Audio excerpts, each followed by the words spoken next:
নমস্কার বন্ধুরা, সবাইকে স্বাগত জানাই রিজনিং প্র্যাকটিস সেট 38-এ। বন্ধুরা, আজকের ভিডিওতে রিজনিংয়ের 15টি গুরুত্বপূর্ণ প্রশ্ন উত্তর নিয়ে আলোচনা করব। এই ধরনের প্রশ্ন সমস্ত কম্পিটিটিভ এক্সামে এসে থাকে, সুতরাং ভিডিওটি সবাই শেষ পর্যন্ত দেখবে আর প্রশ্নগুলি নিজেরা প্রথমে করার চেষ্টা করবে এবং উত্তরটি আমার সঙ্গে মিলিয়ে নেবে। আজকের প্রথম প্রশ্ন এখানে কি আছে, 127:11 সমানুপাত প্রশ্নচিহ্ন অনুপাত 16 সমানুপাত 367:19। এখানে তাহলে 127 আর 11 এদের মধ্যে সম্পর্ক কিভাবে আছে? আমরা যদি 11 স্কোয়ার করি কত হবে? 11 স্কোয়ার 121, আর 121-এর সঙ্গে 6 যোগ করলে এখানে 127 পাবো। আর এখানে 367-র সঙ্গে 19-এর কীভাবে সম্পর্ক আছে? এখানে 19-এর স্কোয়ার কত হয়? 19-এর স্কোয়ার 361 হয়, আর 361-র সঙ্গে 6 যোগ করলে এখানে 367 পাবো। এখানে তাহলে লজিকটি কি দাঁড়াচ্ছে? এখানে পরের সংখ্যার স্কোয়ার করার পর এখানে 6 যোগ করলে এখানে আগের সংখ্যাটি পাওয়া যাচ্ছে। এখানে তাহলে 16-র স্কোয়ার কত হবে? 16-র স্কোয়ার হয় 256, আর 256-এর সঙ্গে কত যোগ করতে হবে? এখানে 6 যোগ করতে হবে। তাহলে এখানে কত পাবো? 262 হবে। তাহলে এখানে প্রশ্ন চিহ্নের জায়গায় কত হবে? 262 হবে। অপশান সি সঠিক উত্তর হবে। পরের প্রশ্ন এখানে কি আছে, অনুপস্থিত সংখ্যাটি পূরণ করার জন্য সঠিক বিকল্পটি নির্বাচন করুন। এখানে প্রশ্ন চিহ্নের জায়গায় কি হবে সেটি বের করতে হবে। এখানে তাহলে 8 থেকে 14 কিভাবে হয়েছে? এখানে 8-এর সঙ্গে যদি 2 গুণ করি কত হবে? 8 দুগুণে 16 হবে, আর 16 থেকে 2 বিয়োগ করলে এখানে 14 পাবো। আর এখানে 14 থেকে 25 হয়েছে। এখানে তাহলে 14-র সঙ্গে 2 গুণ করলে কত হবে? 14 দুগুণে 28 হবে, আর 28 থেকে 3 বিয়োগ করলে এখানে 25 হবে। তারপরে কত আছে? এখানে 25 থেকে 46। এখন 25-এর সঙ্গে 2 গুণ করলে কত হবে? 25 দুগুণে 50 হবে, আর 50 থেকে 4 বিয়োগ করলে এখানে 46 পাবো। তারপরে কত আছে? 46 থেকে 87 আছে। এখন 46-এর সঙ্গে 2 গুণ করলে কত হবে? 46 দুগুণে এখানে 92 হবে, আর 92 থেকে 5 বিয়োগ করলে এখানে 87 পাবো। তারপরে কত আছে? এখানে 87 থেকে 168 আছে। তাহলে 87-র সঙ্গে 2 গুণ করলে কত হবে? 7 দুগুণে 14, 8 দুগুণে 16, আর 1 17, 174 হচ্ছে। আর 174 থেকে 6 বিয়োগ করলে এখানে আমরা 168 পাবো। এখানে তাহলে লজিকটি কি দাঁড়াচ্ছে? এখানে প্রতিটি ক্ষেত্রে 2 গুণ হয়েছে, আর বিয়োগের ক্ষেত্রে প্রতিটি ক্ষেত্রে এখানে 1 করে বেড়ে যাচ্ছে পরের ক্ষেত্রে। তাহলে এখানে প্রশ্ন চিহ্নের জায়গায় পাওয়ার জন্য কি করতে হবে? আমাদের 168-র সঙ্গে এখানে 2 গুণ করতে হবে। তাহলে 168-র সঙ্গে 2 গুণ করলে কত হবে? এখানে 8 দুগুণে 16, 6 দুগুণে 12, আর 1 13, 2 1 2, আর 1 3, এখানে 336 হচ্ছে। আর এখন তাহলে এখানে কত বিয়োগ হবে? এখানে শেষে 6 বিয়োগ হয়েছিল, তার মানে পরেরটির ক্ষেত্রে এখানে 7 বিয়োগ হবে। আর এখানে 336 থেকে 7 বিয়োগ করলে কত হবে? এখানে 329 হবে। এখানে তাহলে প্রশ্ন চিহ্নের জায়গায় কি হবে? এখানে 329 হবে। 329 এখানে অপশান ডিতে আছে, অপশান ডি সঠিক উত্তর হবে। পরের প্রশ্ন এখানে কি আছে, আমি আমার বাড়ি থেকে 15 কিমি উত্তর দিকে গেলাম। তাহলে এখান থেকে যদি যাত্রা শুরু করি, উত্তর দিকে কোন দিকে? উত্তর এদিকে আছে, এদিকে 15 কিমি গেছি। তারপরে কি আছে? এরপর পশ্চিম দিকে ঘুরে 5 কিমি গেলাম। এখন এখানের পশ্চিম দিকে কোন দিকে? এদিকে হবে, এদিকে 5 কিমি গেছি। তারপরে কি আছে? তারপর দক্ষিণ দিকে ঘুরে 5 কিমি এবং এরপর পূর্ব দিকে ঘুরে 5 কিমি গেলাম। এখান থেকে দক্ষিণ দিকে কোন দিকে? উপরের দিকে হবে, উপর দিকে তাহলে প্রথমে 5 কিমি গেছি, তারপরে এখান থেকে পূর্ব দিকে ঘুরে 5 কিমি গেলাম। তার মানে এখান থেকে আরও পূর্ব দিকে এদিকে 5 কিমি এসেছি। এখন প্রশ্ন কি আছে, এখন আমি আমার বাড়ি থেকে কোন দিকে আছি? তাহলে আমার বাড়ি কোথায় ছিল? এখানে ছিল, আর এখন আমার স্থান এখানে আছে। তাহলে আমার বাড়ি থেকে কোন দিকে আছি? এখন উত্তরের দিকে আছি। এখান থেকে যদি দেখা হয় উত্তরের দিকে এখন আমার অবস্থান আছে। তাহলে সঠিক উত্তর কি হবে? উত্তর হবে অপশান এ সঠিক উত্তর। পরের প্রশ্ন এখানে কি আছে, যে সেটটি এই সেটের মতো সেটি বের করতে হবে। এখানে তাহলে সংখ্যাগুলির মধ্যে কিভাবে সম্পর্ক আছে? এখানে মাঝখানে 4 আছে, আমরা 4-এর সঙ্গে যদি 4 গুণ করি তাহলে 16 পাবো, আর 4-এর সঙ্গে 5 গুণ করলে এখানে 20 হবে। তার মানে এখানে কি দেখতে পাচ্ছি, এই মাঝখানের সংখ্যার সঙ্গে 4 গুণ করলে প্রথম সংখ্যা পাচ্ছি, আর মাঝখানের সংখ্যার সঙ্গে 5 গুণ করলে এখানে শেষ সংখ্যাটি পাচ্ছি। অপশান এতে মাঝখানে কি আছে 3 আছে, আর 3-এর সঙ্গে 4 গুণ করলে 12 হবে, আর এখানে কি আছে 9 আছে, তার মানে এটি সঠিক হবে না। অপশান বিতে এখানে মাঝখানে 4 আছে, আর 4-এর সঙ্গে 4 গুণ করলে 16 হবে, আর এখানে 10 আছে, তার মানে এটিও সঠিক নয়। অপশান সিতে মাঝখানে 11 আছে, আর 11 আর 4 গুণ করলে 44 হবে, আর এখানে 17 আছে, তার মানে এটিও সঠিক নয়। অপশান ডি এর ক্ষেত্রে মাঝখানে 8 আছে, আর 8-এর সঙ্গে 4 গুণ করলে এখানে 32 হবে, আর এখানে 32 আছে, আর এখানে শেষ সংখ্যা পাওয়ার জন্য কি করতে হবে, এখানে মাঝখানের সঙ্গে 5 গুণ করতে হবে, তাহলে 8 আর 5 গুণ করলে 40 হবে, আর এখানে 40 আছে, তার মানে এই সেটটির সঙ্গে এই সেটটির একই সম্পর্ক আছে। তাহলে আমাদের সঠিক উত্তর কি হবে, এখানে অপশান ডি হবে। পরের প্রশ্ন এখানে কি আছে, সঠিক জল প্রতিবিম্ব খুঁজে বের করুন। এখানে এই অক্ষর আর সংখ্যাগুলির জল প্রতিবিম্ব কি হবে সেটি বের করতে হবে। এখানে তাহলে এই 9-এর প্রতিবিম্ব এখানে এই 3টি ক্ষেত্রে কি আছে, অপশান সি এর ক্ষেত্রে আলাদা আছে। এখানে 9-এর প্রতিবিম্ব কিভাবে হবে, এভাবে হবে, তার মানে এখানে অপশান সি সঠিক উত্তর হবে না। তারপরে এখানে অপশান বি এর ক্ষেত্রে পি এর প্রতিবিম্ব আলাদা আছে, পি এর প্রতিবিম্ব এখানে কিভাবে হবে, এইভাবে হবে, এখানে তাহলে অপশান বিও সঠিক উত্তর হবে না। তারপরে এখানে অপশান এ আর ডি এর ক্ষেত্রে এখানে সব প্রতিবিম্ব একই আছে, এখানে শুধু এস এর প্রতিবিম্ব আলাদা আছে, তাহলে এস এর প্রতিবিম্ব কিভাবে হবে, এইভাবে হবে। এরকম এস কোন অপশানে আছে, এখানে অপশান এতে আছে, তার মানে এখানে অপশান ডিও সঠিক হবে না, অপশান এ সঠিক উত্তর হবে। পরের প্রশ্ন এখানে কি আছে, নিম্নলিখিত উত্তর চিত্রগুলির মধ্যে থেকে এমন চিত্র নির্বাচন করুন যার মধ্যে প্রশ্নচিত্রটি অন্তর্ভুক্ত রয়েছে। এখানে এই ছবিটি এই 4টির মধ্যে কোনটিতে আছে সেটি বের করতে হবে। এরকম এখানে অপশান ডি এর ক্ষেত্রে আছে, কিন্তু এখানে এই লাইনটি এখানে নেই, তার মানে অপশান ডি এখানে সঠিক হবে না। এখানে অপশান সি এর ক্ষেত্রে এইভাবে আছে, কিন্তু এই লাইনটি এখানে নেই, তার মানে এটিও এখানে সঠিক হবে না। আর অপশান বিতে যদি দেখি এখানে এভাবে আছে, আর এই লাইনেও এখানে আছে, তার মানে এখানে সঠিক উত্তর কি হবে, অপশান বি এখানে সঠিক উত্তর হবে। পরের প্রশ্ন এখানে কি আছে, প্রদত্ত চিত্রে মোট কটি ত্রিভুজ রয়েছে তা নির্ধারণ করুন।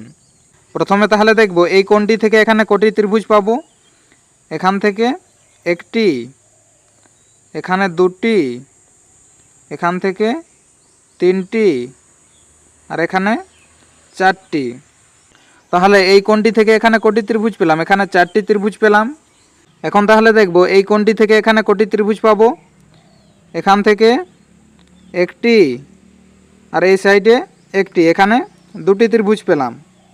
এখন তাহলে দেখব এই ত্রিভুজটির মধ্যে এখানে কটি ত্রিভুজ পাবো, এখান থেকে এখানে একটি ত্রিভুজ, আর এখান থেকে এখান পর্যন্ত এখানে 2টি ত্রিভুজ, আর এই সাইডের 2টি ত্রিভুজ আমাদের প্রথমে গোনা হয়ে গেছে, তার মানে এখান থেকে আমরা কটি ত্রিভুজ পেলাম, এখানে 2টি ত্রিভুজ। তারপরে এই সাইডের এই ত্রিভুজের মধ্যে কটি ত্রিভুজ পাবো, এখানে, এখান থেকে এখানে, এখানে মাত্র একটি ত্রিভুজ পাবো। আর কোন জায়গায় ত্রিভুজ আছে, এখানে এই ত্রিভুজটির মধ্যে যদি দেখি এখানে একটি ত্রিভুজ, আর এখান থেকে এখানে একটি ত্রিভুজ, এর মধ্যে আমরা কটি পেলাম, এখানে 2টি ত্রিভুজ পেলাম। এখানে তাহলে মোট কতগুলি ত্রিভুজ পেলাম, 4, 4 আর 2 6, 6 2 8, 8 2 10, 10 আর 1 11, এখানে টোটাল তাহলে আমরা 11টি ত্রিভুজ পেলাম। আমাদের সঠিক উত্তর কি হবে, 11 হবে, অপশান এ সঠিক উত্তর। পরের প্রশ্ন এখানে কি আছে, এখানে টেম্পারেচারের কোড দেওয়া আছে, আমাদের বের করতে হবে এখানে ফান্ডামেন্টালের কোড কি হবে। তাহলে প্রথমে দেখব এখানে টেম্পারেচার থেকে এই অক্ষরগুলি কিভাবে এসেছে।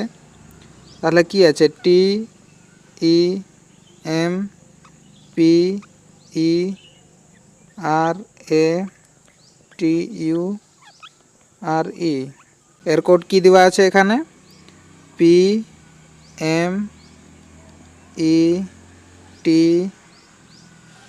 এ R double E R U T. এখানে তাহলে এই অক্ষরগুলি কিভাবে এসেছে, এখানে টি এই জায়গায় এসেছে, পি এখানে, ই এখানে এসেছে, আর এম এখানে এসেছে। তারপরে ই এই জায়গায় এসেছে, এ এখানে, আর এখানে এসেছে। তারপরে টি এখানে শেষে গেছে, ই এখানে আছে, তারপরে ইউ আর। এখানে তাহলে সম্পর্কটি কিভাবে আছে, এখানে অক্ষরগুলিকে এইভাবে গ্রুপে ভাগ করেছে, আর এখানে প্রথম গ্রুপের অক্ষরগুলি এখানে কোডের ক্ষেত্রে এখানে শেষ থেকে প্রথমের দিকে লেখা হয়েছে, আর পরের গ্রুপের ক্ষেত্রেও এখানে অক্ষরগুলিকে গ্রুপের শেষ থেকে প্রথমের দিকে লেখা হয়েছে। আর এখানে শেষ গ্রুপের ক্ষেত্রেও এখানে অক্ষরগুলিকে শেষ থেকে প্রথমের দিকে এখানে লেখা হয়েছে। এখন তাহলে ফান্ডামেন্টালের কোড কিভাবে বের করব? এখানে প্রথমে গ্রুপে ভাগ করব। প্রথম গ্রুপে 4টি অক্ষর থাকবে, তারপরের গ্রুপে 3টি এবং শেষ গ্রুপে এখানে 4টি অক্ষর থাকবে। আর অক্ষরগুলিকে কিভাবে লেখা হবে? এখানে গ্রুপের শেষ থেকে প্রথমের দিকে লেখা হবে। তাহলে এখানে প্রথম গ্রুপে শেষ থেকে প্রথমের দিকে কে আছে? DNUF আছে। তাহলে কি হবে? DNUF। পরের গ্রুপের অক্ষরগুলিকেও এখানে শেষ থেকে প্রথমের দিকে লেখা হবে। এখানে কি হবে? EMA হবে, EMA। এবং শেষ গ্রুপের অক্ষরকেও যদি শেষ থেকে প্রথমের দিকে লিখি তাহলে কি পাবো? এখানে LATN পাবো, LATN। তাহলে DNUF কোন অপশানে আছে? DNUF এই দুটি অপশানে আছে, তার মানে C আর D এখানে সঠিক হবে না। তারপরে EMA কোন অপশানে আছে? EMA এই দুটি অপশানেই আছে। তারপরে LATN অপশান এতে আছে, তার মানে এখানে অপশান বি সঠিক হবে না, অপশান এ সঠিক উত্তর হবে। পরের প্রশ্ন, এখানে কি দেওয়া আছে? এখানে এ এর বিয়ে হয়েছে এস এর সঙ্গে। তাহলে এ এর বিয়ে হয়েছে কার সঙ্গে? এখানে এস এর সঙ্গে। এখন তাহলে এ আর এস আর কোন জায়গায় আছে? এই জায়গায় এ আছে। এখানে কি আছে? এক্স এর বিয়ে হয়েছে এ এর ছেলে জেড এর সঙ্গে। তাহলে এ এর ছেলে আছে জেড, আর জেড এর সঙ্গে কার বিয়ে হয়েছে? জেড এর সঙ্গে এক্স এর বিয়ে হয়েছে। তাহলে এখানে কি হবে? এক্স হবে। তারপরে কি আছে? এখানে এক্স এবং ওয়াই ভাই বোন, এক্স আর ওয়াই এরা হচ্ছে ভাই বোন। তারপরে কাকে বসাবো? এখানে কি আছে? ওয়াই হলো এক্স এর ছেলে পি এর একমাত্র মামা। তাহলে এক্স এর ছেলে আছে, এক্স এর ছেলে কে? পি, আর পি এর মামা হচ্ছে ওয়াই। তারপরে কাকে বসাবো? এখানে কি আছে? কিউ হলো এস এর মেয়ে। এখানে এস কোথায় আছে? এখানে আছে। এস এর মেয়ে হচ্ছে কিউ। তাহলে এ আর এস এর ছেলে হচ্ছে জেড। তাহলে কিউ কে হবে? কিউ হবে জেড এর বোন হবে। তাহলে এখানে কিউ হবে। এখানে তাহলে প্রশ্ন কি দেওয়া আছে? কিউ এর সঙ্গে এক্স এর সম্পর্ক কি? এক্স আছে এখানে, আর এখানে কিউ আছে। এখানে কিউ এর ভাই হচ্ছে জেড, আর জেড এর স্ত্রী হচ্ছে এখানে এক্স। এদের মধ্যে তাহলে এখানে সম্পর্ক কি হবে? স্বামীর বোনকে কি বলা হয়? স্বামীর বোনকে ননদ বলা হয়। অপশান এ সঠিক উত্তর হবে। পরের প্রশ্ন, এখানে কি আছে? নিম্নলিখিত ব্যক্তিদের নাম কালানুক্রমিকভাবে সাজান। এখানে তাহলে 5টি ব্যক্তির নাম দেওয়া আছে। এস রাধাকৃষ্ণন, রাজেন্দ্র প্রসাদ, জ্ঞানী জয়েল সিং, ভিভি গিরি, এপিজে আব্দুল কালাম। তাহলে প্রথমে কে হবে? এখানে 2 আছে, তারপরে 1 আছে, তার মানে প্রথমে এখানে রাজেন্দ্র প্রসাদ হবে, তারপরে এস রাধাকৃষ্ণন হবে। এস রাধাকৃষ্ণনের পর পরবর্তী রাষ্ট্রপতি কে ছিলেন? এখানে ভিভি গিরি ছিলেন, তার মানে এখানে কি হবে? এখানে 1-এর পরে 4 আসবে। ভিভি গিরির পরে পরবর্তী রাষ্ট্রপতি কে ছিলেন? এখানে জ্ঞানী জয়েল সিং। তাহলে এখানে 4-এর পরে কি আসবে? এখানে 3 আসবে। তারপরে এখানে শেষে কি আসবে? এখানে 5 আসবে। তাহলে 2, 1, 4, 3, 5 কোন অপশানে আছে? এখানে 4, 3, 5 অপশান এতে আছে। অপশান এ সঠিক উত্তর হবে। পরের প্রশ্ন, এখানে কি আছে? একটি নির্দিষ্ট কোড ভাষায় রেড শব্দটি 30 হিসেবে লেখা হয়েছে। তাহলে ক্যান শব্দটি কিভাবে কোড করা হবে? তাহলে এখানে রেড থেকে 30 কিভাবে এসেছে? এখানে আর এর অ্যালফাবেটের স্থান কত? আর 18 নম্বরে থাকে, ই 5 নম্বরে, আর ডি থাকে 4 নম্বরে। তাহলে এদের যোগ করলে কত পাবো? 18 আর 4 22, 22 আর 5 27। এখানে এদের যোগফল 27 আসছে, আর এখানে কত আছে? 30 আছে। তার মানে 27-এর সঙ্গে যদি 3 যোগ করি তাহলে এখানে 30 পাবো। এখন তাহলে দেখব এখানে ক্যান শব্দটির কোড কি হবে। কি আছে? CAN আছে। এখানে সি এর স্থান কত অ্যালফাবেটে? 3 নম্বরে, এ থাকে 1 নম্বরে, আর এন থাকে 14 নম্বরে। তাহলে এদের যোগ করলে কত পাবো? 3 আর 1 4, 4 আর 14 18। এখানে 18 আসছে, আর এখানে কত যোগ হয়েছিল? 3 যোগ হয়েছিল, তার মানে এখানে কত হবে? 3 যোগ হবে। 18 আর 3 যোগ করলে 21 হয়। তাহলে আমাদের সঠিক উত্তর কি হবে? 21 হবে। 21 অপশান সিতে আছে, অপশান সি সঠিক উত্তর। পরের প্রশ্ন, এখানে কি আছে? কিছু বই সারিতে সাজানো আছে। ডান দিক থেকে 21তম বই ও বাম দিক থেকে 28তম বইয়ের মধ্যে 5টি বই রয়েছে। মোট বইয়ের সংখ্যা 42-এর বেশি আছে। তাহলে মোট বইয়ের সংখ্যা কত হবে? এখন তাহলে এইভাবে যদি একটি সারি থাকে, এদিকে বাম দিক আর এইদিকে হচ্ছে ডান দিক, এখানে তাহলে বইগুলি কিভাবে থাকতে পারে? এখানে কি বলেছে, বাম দিক থেকে 28তম, মানে এদিক থেকে এখানে থাকবে 28 নম্বরে, আর ডান দিক থেকে 21তম, এদিক থেকে এখানে থাকবে 21তম স্থানে। এদের মাঝখানে কটি বই থাকবে? এখানে 5টি বই থাকবে। আর কিভাবে থাকতে পারে বইগুলি? এভাবে একটি সারি থাকবে, এদিকে হচ্ছে বাম দিক, এদিকে ডান দিক। এখানে বাম দিক থেকে 28তম, বাম দিক থেকে 28তম, আর এখানে ডান দিক থেকে 21তম, ডান দিক থেকে 21তম স্থান। আর এদের মাঝখানে এখানে কটি বই থাকবে? এখানে 5টি বই থাকবে। তাহলে প্রথম ক্ষেত্রে টোটাল কত পাবো? এখান থেকে টোটাল বের করার নিয়ম হচ্ছে, এখানে বাম দিক থেকে যত স্থান থাকবে আর ডান দিক থেকে যত স্থান থাকবে তার যোগফল থেকে আমাদের কত বিয়োগ করতে হবে। এখানে মাঝখানে যত থাকবে সেটি বিয়োগ করতে হবে আর 2 বিয়োগ করতে হবে। এখানে তাহলে কত পাবো? এখানে বাম দিক থেকে 28 আছে, আর ডান দিক থেকে এখানে 21 স্থান আছে। আর এখান থেকে কত বিয়োগ করতে হবে? 5 আর 2 7, এখানে 7 বিয়োগ করতে হবে। তাহলে 28 আর 21 এদের যোগ করলে কত হবে? 28 আর 21 49 হবে, আর 49 থেকে 7 বিয়োগ করলে কত হবে? এখানে 42 হবে। আর এখানে কি দেওয়া আছে? মোট বইয়ের সংখ্যা 42-এর বেশি আছে। তার মানে এইভাবে বইটি রাখা হয়নি এই সারির অনুযায়ী। এখন তাহলে দেখব বইগুলিকে এইভাবে রাখা হলে এখানে টোটাল বই কটি পাবো। এক্ষেত্রে তাহলে মোট বের করার নিয়ম কি? এখানে টোটাল বের করার নিয়ম হচ্ছে বাম দিক আর ডান দিক যোগ করতে হবে এবং মাঝখানে যতটি থাকবে সেটিকেও যোগ করতে হবে। এখানে তাহলে বাম দিক থেকে কত আছে? 28 আছে, আর ডান দিক থেকে 21 আছে, আর মাঝখানে কত আছে? মাঝখানে 5 আছে। তাহলে এদের যোগ করলে কত পাবো? 28 আর 21 এদের 49 হচ্ছে, আর 49-এর সঙ্গে 5 যোগ করতে হবে। তাহলে 49 আর 5 কত হবে? 49 আর 5 এখানে 54 হবে। তাহলে মোট বইয়ের সংখ্যা কত আছে? এখানে 54টি আছে। এখানে অপশান ডি সঠিক উত্তর হবে। পরের প্রশ্ন, এখানে কি আছে? ভিন্নটি খুঁজে বের করো।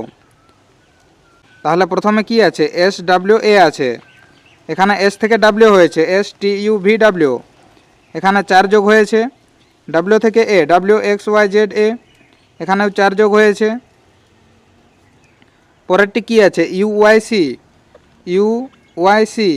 এখানে U থেকে Y হয়েছে, UVWXY, এখানে 4 যোগ হয়েছে। Y থেকে C, YZABC, এখানেও 4 যোগ হয়েছে। তারপরে কি আছে? এখানে VZC, এখানে V থেকে Z হয়েছে, VWXYZ, এখানে 4 যোগ হয়েছে। আর Z থেকে C, ZABC, এখানে 3 যোগ হয়েছে। আর পরের ক্ষেত্রে কি হয়েছে? এখানে C থেকে G, CDEFG, এখানে 4 যোগ হয়েছে। আর G থেকে K, GHIJK, এখানেও 4 যোগ হয়েছে। এখানে তাহলে কি দেখতে পাচ্ছি? অপশান A, B আর এখানে D, এই তিনটির ক্ষেত্রে দুটি ক্ষেত্রে 4 যোগ হয়েছে। আর অপশান সি এর ক্ষেত্রে প্রথমে 4, তারপরে 3 যোগ হয়েছে। এখানে তাহলে কোনটি আলাদা আছে? অপশান সি আলাদা আছে, অপশান সি সঠিক উত্তর হবে। পরের প্রশ্ন, এখানে কি আছে? বিবৃতি আর সিদ্ধান্তের প্রশ্ন আছে। তাহলে প্রথম বিবৃতি কি আছে? সব প্লাস্টিক ফল। তাহলে এইভাবে একটি প্লাস্টিক আছে, আর কি বলেছে? সব প্লাস্টিক ফল, মানে যত প্লাস্টিক থাকবে সব ফলের মধ্যে থাকবে। তারপরে কি আছে? এখানে সব ফল বই, এখানে সব ফলগুলি কিসের মধ্যে থাকবে? বইয়ের মধ্যে থাকবে, এটি হচ্ছে বই। তারপরে কি আছে? কোনো বই পেন্ট নয়। তাহলে বই কোথায় আছে? এখানে আছে। তার মানে বই আর পেন্ট আলাদা থাকবে। পেন্ট কোথায় থাকবে? এইভাবে থাকবে। প্রথম সিদ্ধান্ত কি আছে? কিছু বই প্লাস্টিক, এখানে প্লাস্টিক আছে, আর বই কোথায় আছে? এই বাইরে আছে। এখানে তাহলে কি দেখতে পাচ্ছি? এখানে বইয়ের মধ্যে সমস্ত প্লাস্টিক আছে। তার মানে এখানে প্লাস্টিকের মধ্যেও কিছু বই আছে। তাহলে কিছু বই প্লাস্টিক, এই সিদ্ধান্ত এখানে সঠিক আছে। কোনো পেন্ট প্লাস্টিক নয়। পেন্ট কোথায় আছে? এখানে আছে। আর প্লাস্টিক কোথায় আছে? এখানে আছে। তাহলে এদের মধ্যে কোনো সম্পর্ক দেখতে পাচ্ছি না। তার মানে কোনো পেন্ট প্লাস্টিক নয়, এই সিদ্ধান্ত এখানে সঠিক আছে। পরের সিদ্ধান্ত কি আছে? কিছু ফল প্লাস্টিক, এখানে প্লাস্টিক কোথায় আছে? এখানে আছে। আর ফল এখানে আছে। এখানে ফলের মধ্যে সমস্ত প্লাস্টিক আছে, তার মানে প্লাস্টিকের মধ্যেও কিছু ফল আছে। তার মানে এই সিদ্ধান্ত এখানে সঠিক আছে। পরের সিদ্ধান্ত কি আছে? কিছু পেন্ট ফল, পেন্ট কোথায় আছে? এখানে আছে। আর ফল এখানে আছে। এরা দুজন আলাদা আলাদা আছে, আর এখানে কি বলেছে কিছু প্যান্ট ফল, তার মানে এই সিদ্ধান্ত এখানে কি আছে, এখানে ভুল আছে। তাহলে এখান থেকে আমরা কি কি পাচ্ছি, সিদ্ধান্ত 1, সিদ্ধান্ত 2 আর সিদ্ধান্ত 3, এই তিনটি সিদ্ধান্ত সঠিক আছে। অপশান ডি আমাদের সঠিক উত্তর হবে।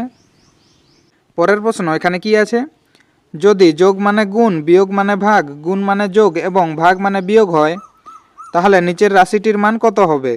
বন্ধুরা এই প্রশ্নের উত্তরটি কমেন্ট করে জানাবে। ভিডিওটি শেষ পর্যন্ত দেখার জন্য ধন্যবাদ। ভিডিওটি কেমন লেগেছে অবশ্যই কমেন্ট করে জানাবে। আর ভিডিওটি ভালো লেগে থাকলে লাইক করুন, শেয়ার করুন এবং চ্যানেলে নতুন হয়ে থাকলে চ্যানেলটিকে সাবস্ক্রাইব করে আমাদের সঙ্গে থাকুন।